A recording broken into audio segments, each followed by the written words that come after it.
Once upon a time, in a cozy little drawer tucked away in a sunlit bedroom, there lived a collection of socks. Some were stripy, some were spotty, and some were plain and shy. The drawer was their home, a soft and quiet place where they rested after long days of adventures on busy feet. Among all these socks, there was one who stood out, a bright yellow sock with a fuzzy orange stripe. His name was Pip, and he was as cheerful as a sunbeam on a rainy day. Pip was not just any sock, he was special.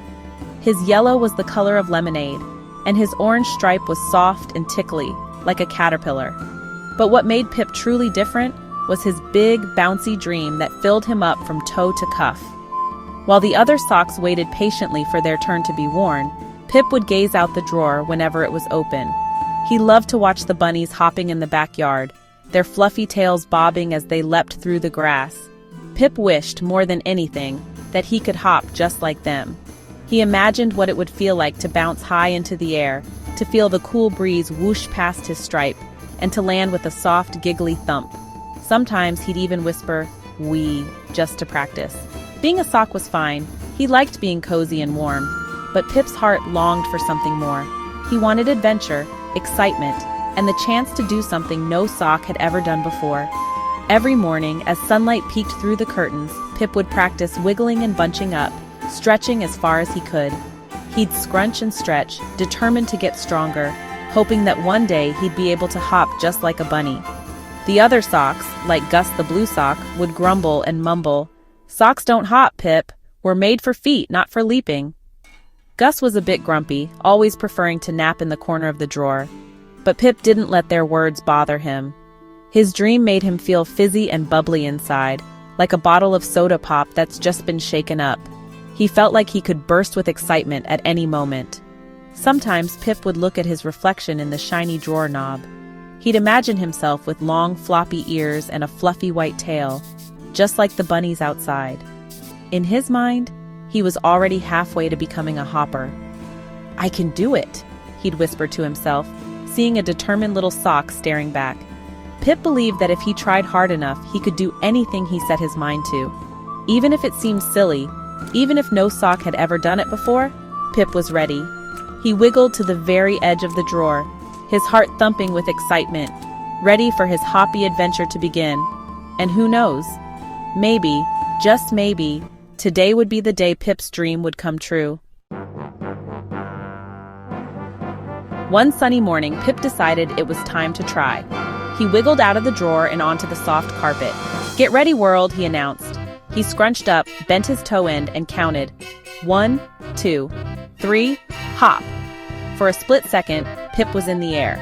Then he tipped, turned, and landed in a heap. Oof! That was not a hop, that was a flop. Pip untwisted himself and tried again. Scrunch, bend, push, hop, thwump! He just rolled over. He tried again and again, flip-flop, slip-slop, wiggle-wobble, kerplop, hop, hop, hop, he chanted. But all he did was flop, flop, flop. Hopping was much harder than it looked. Maybe Gus was right. Maybe socks just don't hop. Pip let out a sigh, his toe end drooping. This was not going as planned. After all that flopping, Pip thought maybe he needed a secret ingredient, like the bunnies had. Carrots? That must be it. Bunnies eat carrots for hopping power. Pip spotted a carrot in a bowl on the low table and wiggled his way across the living room. He shimmied under chairs and around table legs until he reached the bowl. There it was, a big, bright orange carrot. Now how does a sock eat a carrot? Pip wondered. He tried to bite it with his opening. Bonk! Ouch! He tried to nibble with his toe end, tickly. He tried to swallow the tip, too big.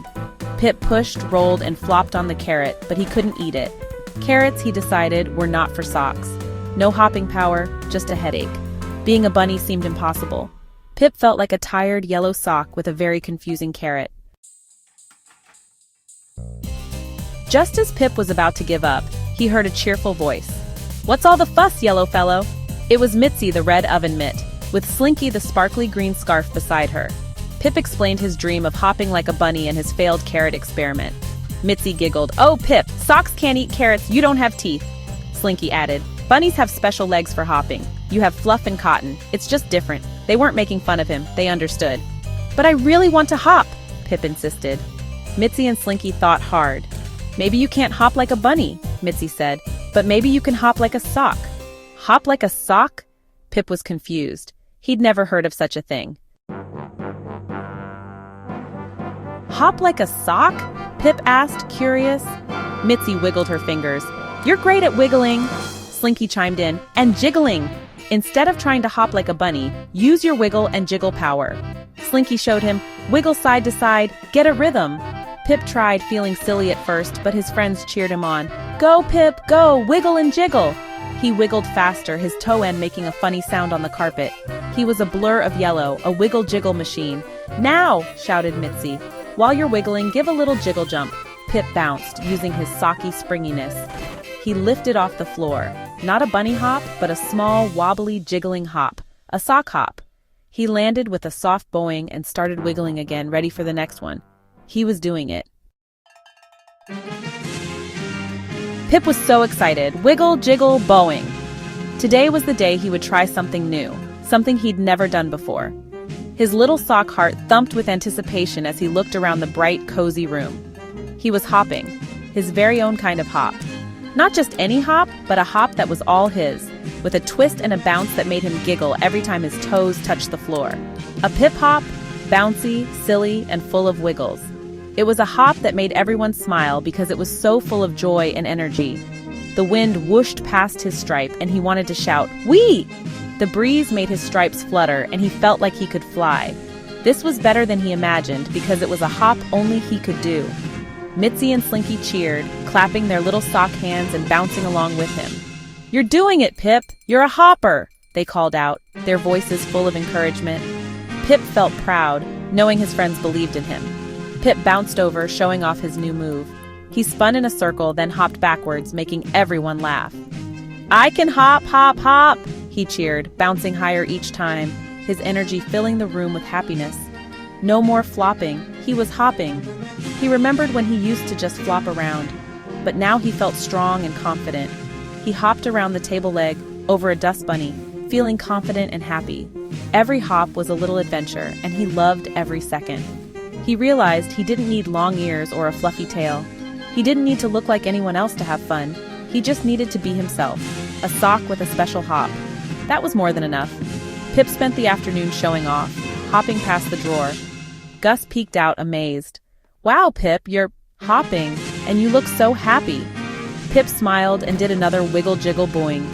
He felt lighter than air, and his friends cheered even louder.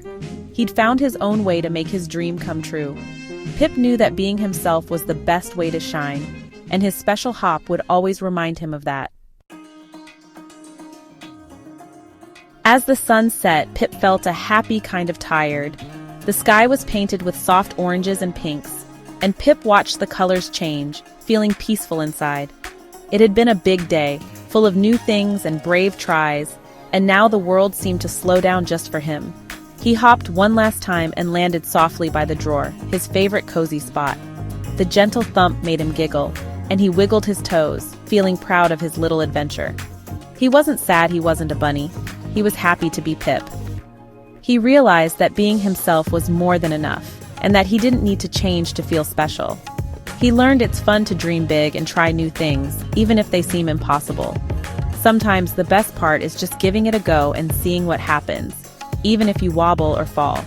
You don't have to be like someone else to be amazing. Everyone has their own special sparkle, and Pip's was just right for him. Bunnies are great at being bunnies, but Pip was great at being a sock. He could hop in his own way, and that was something to celebrate. He had his own special hop, thanks to his friends. They cheered him on, reminding him that everyone's talents are different, and that's what makes friendships so wonderful.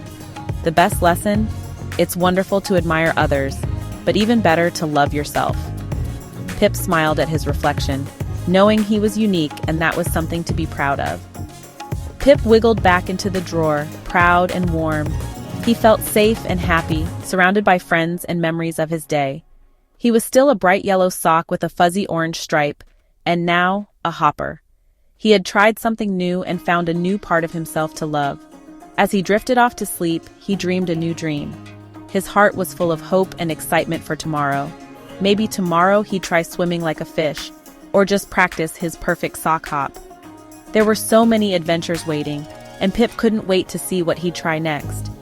Because being yourself is the best adventure of all.